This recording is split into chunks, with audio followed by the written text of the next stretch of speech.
Welcome to new series in new country. ఒక్కదాన్ని ఎక్కడికి వెళ్తున్నానో guest చేయండి. కొత్త కంట్రీలో 4 days ట్రిప్ అన్నమాట. అండ్ ఈ సిరీస్ లో this is the first episode. Country name చెప్పేస్తున్నాను, ఇట్స్ డెన్మార్క్. నేను డెన్మార్క్ కి బై రోడ్ వెళ్ళాను, ఫ్లైట్ బుక్ చేయలేదు. It's a long journey for me. First అయితే నేను ట్రైన్ లో హాంబర్గ్ వెళ్ళాను, అక్కడ నుండి బస్ బుక్ చేసుకున్నాను టు కోపెన్హాగన్. ఒక 5.5 hours బస్ జర్నీ. డెన్మార్క్ కి వెళ్ళాలంటే బస్ ఒక చోట సీని క్రాస్ చేయడానికి బస్ ని ఫెరీలోకి తీసుకెళ్తారు. అక్కడ ఒక 50 minutes to 1 hour పాటు ఫెరీ రైడ్ ఉంటుంది. బస్ లో ఉండకుండా ఫెరీ పైకి వెళ్లి రిలాక్స్ అవ్వచ్చు. చాలా పెద్దగా ఉంది కదా ఫెరీ. అసలు ఎన్ని బస్సెస్ పట్టాయో కింద. లిఫ్ట్ ఆర్ స్టేర్స్ యూస్ చేసి దాదాపు 4 to 5 floors పైకి వస్తే this is the view.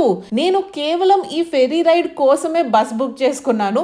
Train లో వెళ్తే ఈ ఛాన్స్ ఉండదు. బ్యూటిఫుల్ కదా. సీ క్రాస్ చేశాక అనౌన్స్మెంట్ వస్తుంది, అప్పుడు అందరం మళ్ళీ బస్సెస్ కి రిటర్న్ వెళ్ళిపోవాలి. ఇంకా ఒక 3 hours ప్రయాణం తర్వాత రీచ్డ్ కోపెన్హాగన్.